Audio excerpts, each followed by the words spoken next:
Himachal news 24/7। नमस्कार, स्वागत है आपका हिमाचल न्यूज 24/7 में। मैं हूं आपके साथ जितेंद्र पंकज शर्मा। आज प्रशासन ने और स्वास्थ्य विभाग ने एक साझा प्रेस वार्ता की, जिसमें विशेष तौर पर उपायुक्त महोदय और सीएमओ मौजूद रहे। उन्होंने इस प्रेस वार्ता के माध्यम से चंबा के लोगों को आने वाले प्रशासन की तरफ से जो कदम उठाए जाएंगे लॉकडाउन को लेकर, और जो लोग स्वास्थ्य विभाग के साथ जुड़कर सैंपल्स ले रहे हैं, जगह जगह जाकर सैंपल कर ले रहे हैं, और जो लोग कोविड केयर सेंटर में मौजूद हैं उनके बारे में भी विस्तृत जानकारी दे दी गई कि उनके किस तरह के हालात इस समय हैं और क्या अपडेट्स हैं कोरोना वायरस को लेकर, वो भी सीएमओ राजेश कुलेरी ने साझा की। इसके अलावा उपायुक्त महोदय ने भी बहुत सारी ऐसी विस्तृत जानकारी चंबा वासियों से साझा की। आइए आपको वो तमाम जानकारी सुनाते हैं। नोटिस पे आए उसके लिए सबसे पहले आपका धन्यवाद। कुछ आए दिनों से, पिछले 3 या 4 दिनों से मैं देख रहा था कि इसमें काफ़ी हमें जो रिक्वेस्ट्स हैं वो आ रही थी इस तरह की कि चंबा शहर पूरा सील कर देना चाहिए या सारी एक्टिविटी बंद कर देनी चाहिए या इस तरह से, और दूसरी तरफ इस तरह की भी रिक्वेस्ट आई कि सब कुछ खोल देना चाहिए, दोनों तरफ की। तो इसमें दोनों तरफ की जो चीज़ें हैं उसके ऊपर आज एक तरह से आईसी, इसको हम कह सकते हैं कि हमारे पास थोड़ा सा डाटा जो है, हमारे कोई भी डिसीजन जो है उसके पीछे डाटा जो है बड़ा सेंट्रल रोल प्ले करता है। तो हमारा जो डाटा है वो इस तरह से, एक तो पहली चीज़ ये है कि इसमें कुछ लोगों में ये बड़ी भ्रांति है कि चंबा में हालात बहुत ख़राब हो गए। मैं हमेशा ये कहता हूँ कि हालात का ख़राब होना या ना होना और आंकड़ों का ग्राउंड ट्रूथिंग जो है ना, ये दोनों जो है बड़ी एक आपस में इंटरलिंक्ड चीज़ें हैं। अगर आपके केस ज़्यादा निकल रहे हैं तो हम इसको बिल्कुल पॉजिटिव वे में ले रहे हैं।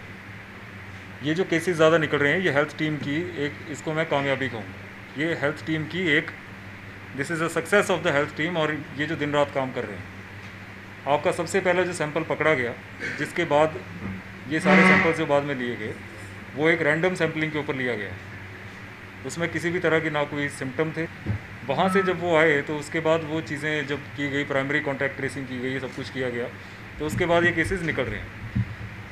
मगर केसेस ज़्यादा निकलने का मतलब ये नहीं है कि जो लोगों के अंदर जो एक थोड़ी सी विचार आ रहा है कि यहाँ चंबा में हालात बहुत ख़राब है, ऐसा कुछ नहीं, ऐसा कुछ नहीं है। मैं इसलिए कह रहा हूँ, ये आंकड़ों के बेसिस पे कह रहे हैं कि मान लीजिए केसेस आपके बढ़ रहे हैं, वो हम सबको पता है कि ये बढ़ेंगे। ऐसा नहीं, आप इसमें सेक्लूजन के साथ तो हम जी नहीं सकते ना अब, क्योंकि अनलॉक फेज़ 3 चल पड़ा है, जिसे अनलॉक फेज़। तो ये अनलॉक फेज़ में जब हमारा आपस में थोड़ा सा मेल जोल होगा, मार्केट्स खुलेंगी, तो ये केसेस बढ़ेंगे, ऐसा नहीं है। बट सवाल ये है कि हमारा जो रिकवरी वाला जो डाटा है वो भी बड़ा इंपॉर्टेंट है। आप देखिए पिछले 3 या 4 दिनों में हमारी 31 रिकवरीज़ भी हुई।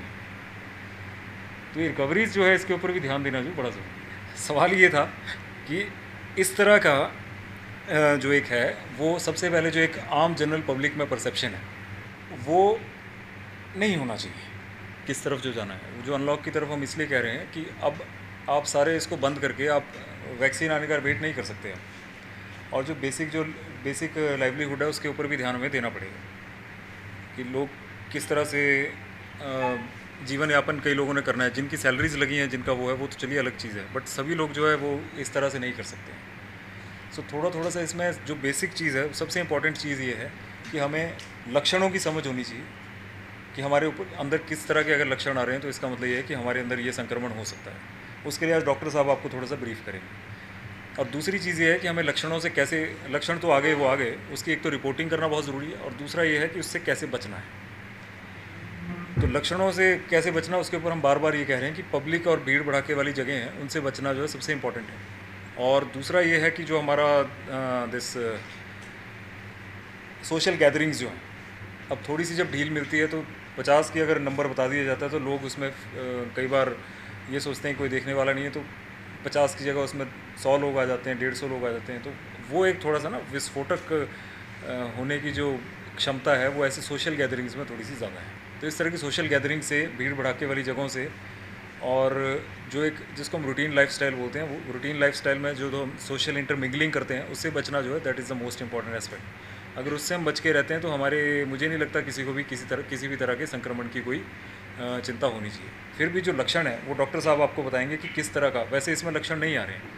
जो मैक्सिमम हमारे पॉजिटिव्स आए हैं, इनमें किसी भी तरह के सिम्टम्स जो हैं वो 2 या 3 केसेस हैं जिनके अंदर माइल्ड सिम्टम्स हैं, और वो माइल्ड सिम्टम्स आ गए अब इसका ये मतलब नहीं है कि वो सारे जो हमारे मेजॉरिटी केसेस हैं वो सारे जो हैं वो उसमें सिम्टम्स हमारे किसी भी तरह के नहीं पाए गए। और दूसरी एक चीज़ ये है कि थोड़ा सा जो एक सोशल बैरिकेडिंग हो रही है, किसी के घर में अगर कोई पॉजिटिव आ रहा है, अब मान लीजिए कोई पॉजिटिव आ गया, एक डिटेक्ट हो गया, इसका मतलब ये नहीं है कि उन्होंने सारे में फैलाया है। एक बंदा जो पॉजिटिव आ रहा है, अब कोई अगर 100 में से अगर पहला जो टेस्ट हो रहा है वो पॉजिटिव आ रहा है, तो इसका ये मतलब नहीं है कि उसने सब में फैलाया है।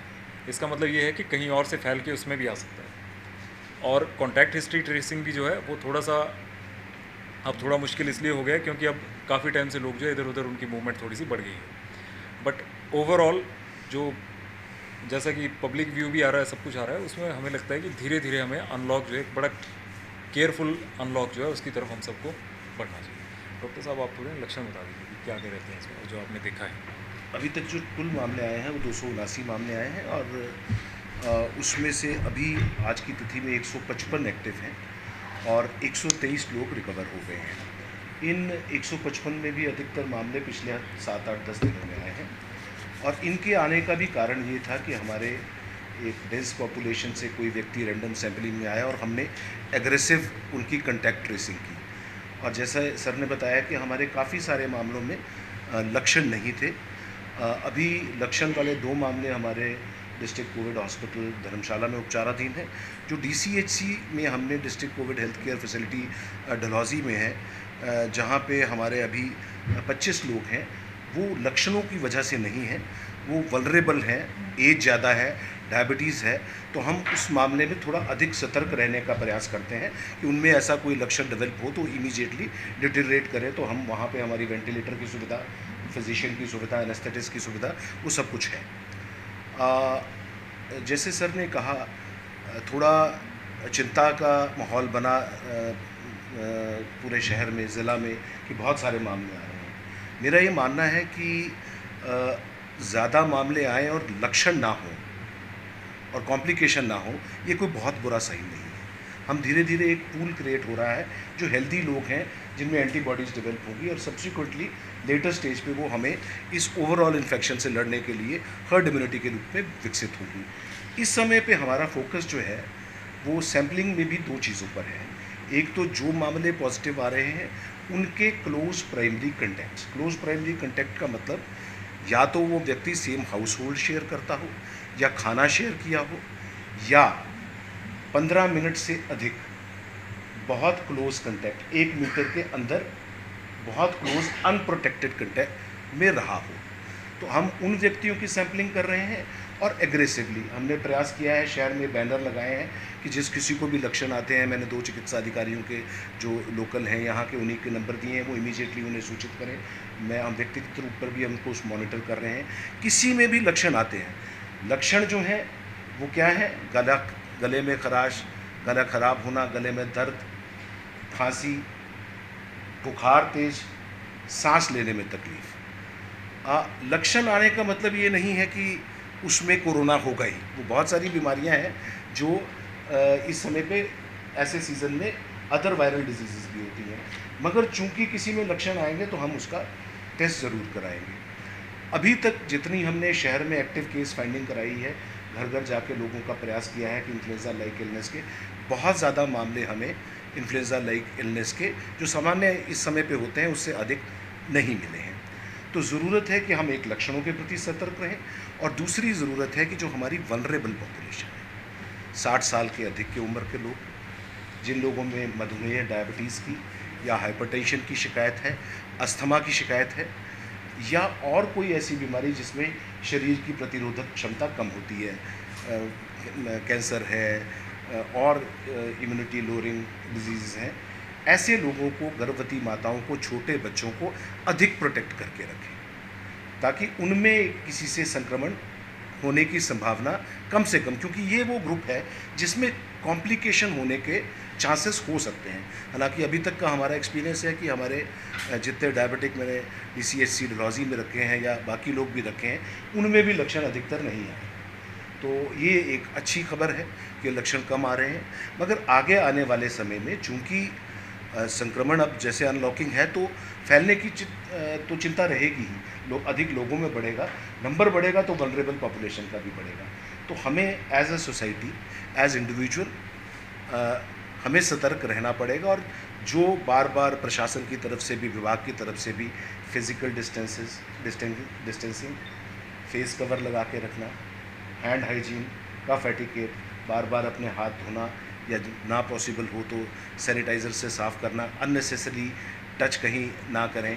सोशल गैदरिंग्स, यहाँ पे भी जो संक्रमण के पीछे का एक कारण ऐसा लगता है कि छोटी पॉपुलेशन में, डेंस गैदरिंग में कुछ सोशल गैदरिंग्स हुई हैं, जिसकी वजह से तेज़ी से संक्रमण हुआ है। इस समय पर किसी के सोशल गैदरिंग कोई कर भी रहा है तो हमें अपना दायित्व समझना चाहिए, हमें वहाँ नहीं जाना चाहिए। तो ये कुछ चीज़ें हैं जो मेरे को लगता है कि जिनका हम पालन करेंगे तो हम आने वाले समय में थोड़ा बेहतर as a district and as a society perform कर पाएंगे। होम आइसोलेशन, होम क्वारंटीन तो उन लोगों की है जो नेगेटिव हैं या बाहर से आए हैं।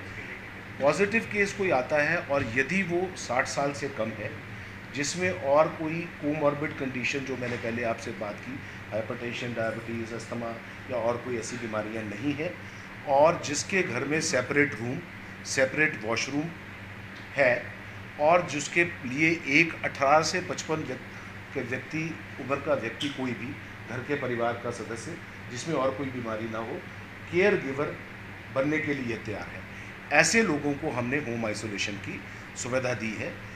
उन्हें उस कमरे में उनके हम एक अंडरटेकिंग लेते हैं, उन्हें एक बुकलेट दी जाती है जिसमें डूज़ एंड डोंट्स होते हैं, उन्हें क्या करना है क्या नहीं करना है। प्राइमरी केयर गिवर जो है वो उनको खाना सर्व करता है, सिर्फ एक उसके लिए भी डूज़ एंड डोंट्स की पूरी मुख्य चिकित्सा अधिकारी कार्यालय से आदेश जारी होते हैं कि उस व्यक्ति के लिए कौन केयर गिवर होगा, कौन मेडिकल ऑफिसर होगा डिटेरियोरेशन की स्थिति में, और कौन सर्विलेंस पर्सनल होगा जो रोज़ जाके उनके या टेलीफोन पे और फिजिकली जाके स्वास्थ्य की जांच, बुखार की, पल्स और जो सैचुरेशन है ऑक्सीजन की और टेम्परेचर इत्यादि की जांच करेगा। अभी तक पहले हम प्रयास कर रहे थे, पर बहुत ज़्यादा लोगों में, क्योंकि एक स्टिग्मा जुड़ गया था, तो बहुत ज़्यादा लोगों में वो नहीं एक्सेप्टेंस नहीं थी। मगर रिसेंटली हम 2-3 दिनों में प्रशासन के सहयोग से अभी हम 7 लोगों को होम आइसोलेशन में रखने में कामयाब हुए हैं, और वो लोग सारे स्वस्थ हैं। और अब उससे उत्साहित होकर अगले मामले जो आ रहे हैं वो तैयार होने के लिए होम आइसोलेशन।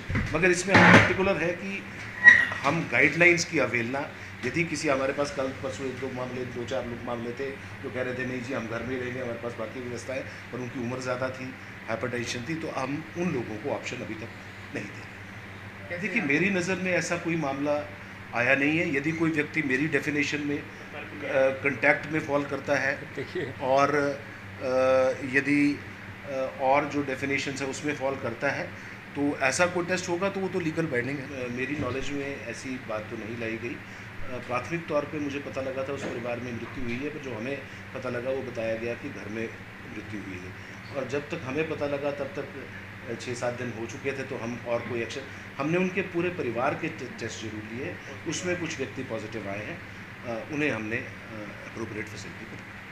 पर ऐसे टाइम में मैं एक और चीज़ देख रहा हूँ कि लोग जो हैं वो, अगर कोई पॉजिटिव आ रहा है तो उनके बोल रहे हैं, किराएदारों को बोल रहे हैं, अगर किसी का किराएदार पॉजिटिव आ जा रहा है तो बोल रहे हैं किराएदार को निकाल दो।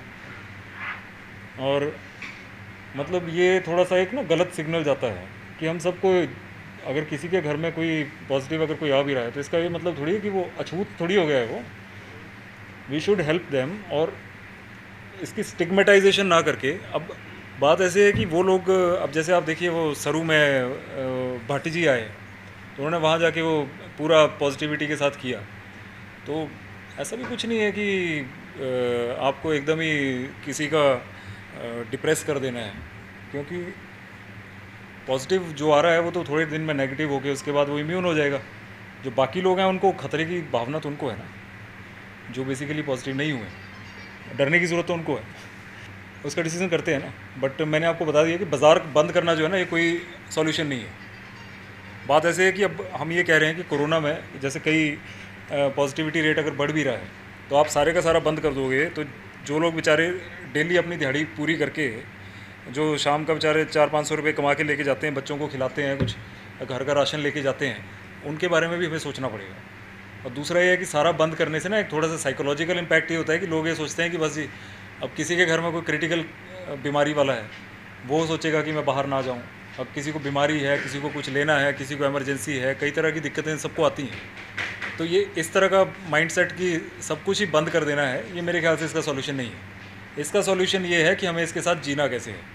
और वो 2-2.5 महीने पहले हमने पूरी इसकी गाइडलाइन निकाली थी और डीसी ऑफिस के पेज पे डाली है। वो एकदम आम भाषा पे डाली है, हिंदी में भी है, इंग्लिश में भी है। उसमें सारी चीज़ें बताई हैं। तो जैसे आपका जो चीज़ें हैं उसमें डाली हैं। पब्लिक प्लेस में कैसे बचना है, हैंड वॉशिंग करते रहना है, और सैनिटाइज़र का प्रयोग, ये सब उसमें डाला हुआ है। तो उसको थोड़ा पढ़ लें। और ये है। और कोई सवाल? अगर आपको कुंजड़ी मल्हार से अगर आपको कोई वो है, देखिए कुंजड़ी मल्हार जो है यहाँ का क्लोजिंग सेरेमनी थी, ठीक है। उसमें सोशल डिस्टेंसिंग के साथ वो सब वहाँ पे गए। अब जैसे अभी मैं मास्क खोल के बैठा हूँ, उस टाइम अगर कोई चीज़ सर्व हो रही है, कुछ हो रही है, बैठ गए हम, ऐसे बैठ गए। हर चीज़ की कोई वो होती है ना, उस टाइम सभी लोग बैठे हुए थे। पर उस टाइम जो डेफिनेशन जो है प्राइमरी क्लोज कॉन्टैक्ट की, जो भट्ट साहब हैं उनके साथ जो गा रहे थे, उसमें भी तो नेगेटिव आए हैं ना। So it can not be ascertain कि उस टाइम वो पॉजिटिव थे, नहीं थे, जो भी है। और सारे लोग जो उनसे 3-3, 4-4 मीटर की दूरी पे बैठे हुए। 1 मीटर की दूरी हाँ, को प्राइमरी कॉन्टैक्ट हम मानते हैं। और ऐसा नहीं, अगर हम, मेरी स्टेटमेंट सिर्फ ये थी कि जो व्यक्ति उस समय पे कोई 1 मीटर के अंदर आया है या उनके साथ क्लोज कॉन्टैक्ट में रहा है, वो एज पर प्रोटोकॉल, यदि वो सिम्टोमेटिक होता है। अरे अंडरग्राउंड में 3 दिन छुट्टी पे था, मैं बाहर था गया, मैं छुट्टी कर गया हुआ था। तो ऐसा है नहीं। अगर होगा तो देखो ना, ऐसे अगर हम कहीं आएंगे ना, सबसे पहले हम खुद ही हो जाएंगे। हम उससे चल रहे हैं वॉलंटरी उससे। चलो इसको देख लेते हैं। पर मैं आपको शुरू में बताऊँ ना, मैं शुरू में जब कोरोना की जब शुरू हुई थी, तो मैं एक दिन राउंड पे गया, मेरे को लगी हवा, और हवा में फिर मेरे को आ गया थोड़ा सा बुखार। और आप ये समझिए कि जो फ्रंट लाइन वर्कर्स हैं ना, हम तो हैं ही, हम तो चलो थोड़ा तब भी डिस्टेंस बना के रखते हैं। जो फ्रंट लाइन वर्कर है, जो घर घर जा रहा है, जो इनका जाके ACF कर रहे हैं, अब आप उनकी भी सोचिए ना। जो सबसे ज़्यादा डर है वो हमें खुद रहता है। हम खुद डरे हुए रहते हैं कि कहीं हमारे अंदर कोई लक्षण ना आ जाए। और जब उस दिन मेरे को थोड़ा सा बुखार आया, मैं खुद इनके पास पहुंच गया कि मैंने कहा अगर ऐसा है तो मेरे टेस्ट कराओ आप सबसे पहले। मतलब ऐसा नहीं है हम खुद अपना टेस्ट कराने को, हम तो खुद वॉलंटरी तौर पे हम ये कहते हैं। और अगर ऐसी कोई स्थिति आएगी, हम तो खुद ही क्वारंटीन हो जाएंगे, ऐसा कुछ नहीं है। पर ये कल आपका स्वतंत्रता दिवस, अगर ऐसा तो बता दो कल स्वतंत्रता दिवस भी है। नहीं चलिए उस चीज़ को छोड़िए। पर ऐसा मेरे ध्यान में नहीं था, ये अच्छा हो मेरे ध्यान में आप ले आए। कोई पॉजिटिव का तो नहीं लिखा हुआ कुछ कि पॉजिटिव भी होगा? अच्छा नहीं, पर पॉजिटिव हम सबको ना वैसे रहना है, पॉजिटिव। वैसे नेगेटिव रहना है बीमारी से, पर वैसे पॉजिटिव रहना है। यस, थिंकिंग में पॉजिटिव। क्योंकि मैं उस दिन एक देखिए ना, मेरे पास कई लोगों की, जब हमने बंद किया तो कई लोगों ने हमें भेजा कि हम जी बड़े डिप्रेस हो गए, ये हो गया, घर के अंदर कैसे रहें। फिर मैंने इसके लिए एक आपका लाइव सेशन उसमें भी डाला था कि आप अच्छी मूवीज़ देखिए, कुछ अच्छा घर में पकवान बनाइए, बच्चों के साथ खेलिए, बड़ों के साथ बातचीत करिए, कुछ कॉमेडी के सीरियल्स देखिए, मतलब ये चाय पीजिए, घर में कुछ करिए। मतलब ऐसा क्या है, मतलब ऐसे चिंतित होने से तो आपका ये नहीं होगा ना। अगर आप चिंतित रहेंगे तो हो सकता है कुछ नेगेटिव टॉक्सिन्स, वो बोलते हैं ना, जब आप नेगेटिव हो जाते हैं, देखिए पता क्या होता है, नेगेटिव होना जो है ना, नेगेटिव होने में हमारे अंदर ऐसे टॉक्सिन्स पैदा होते हैं, उससे वैसे बीमारी लग जाती है। आपको कोरोना नहीं होगी या कोविड नहीं होगी बीमारी, आपको कोई और बीमारी हो जाएगी। तो इसलिए पॉजिटिव रहना चाहिए, पॉजिटिव चीज़ों को देखना चाहिए। तो ये एक मेरा थोड़ा सा आप सबसे रिक्वेस्ट है। तो और कोई अगर आपका सवाल है, कोई संदेह है, ये देखिए ना, जो हमारा ये है वो हमारी तरफ से जो ये है, हमें ऐसा लगता है, जो हमारी डिस्कशन भी हो रही है, लोगों से हम काफ़ी ले रहे हैं कि मार्केट्स को बंद करना जो है ना, वो किसी भी तरह से इसका सॉल्यूशन नहीं। धीरे धीरे जो आपका कंटेनमेंट जोन है ना, आप दिल्ली में देखिए, जहाँ पे भी आपके मुंबई में देखिए, हॉटस्पॉट्स की जो कंटेनमेंट जोन्स की जो डेफिनेशन है ना, वो उतनी क्लोज होती है, नैरो डाउन। कई जगह ऐसा हुआ कि बिल्डिंग में आ रहा, तो बिल्डिंग में अगर किसी फ्लैट में आ रहा तो वो फ्लैट कंटेनमेंट जोन भी बना दिया। आज बेसिकली ना मैं ये चीज़ जो है आपसे डिस्कस यही करना चाह रहा था, और ये फीडबैक भी लेना चाह रहा था कि कैसे। हिमाचल न्यूज़ 24/7 के लिए चंबा से जितेंद्र मेहरा की रिपोर्ट।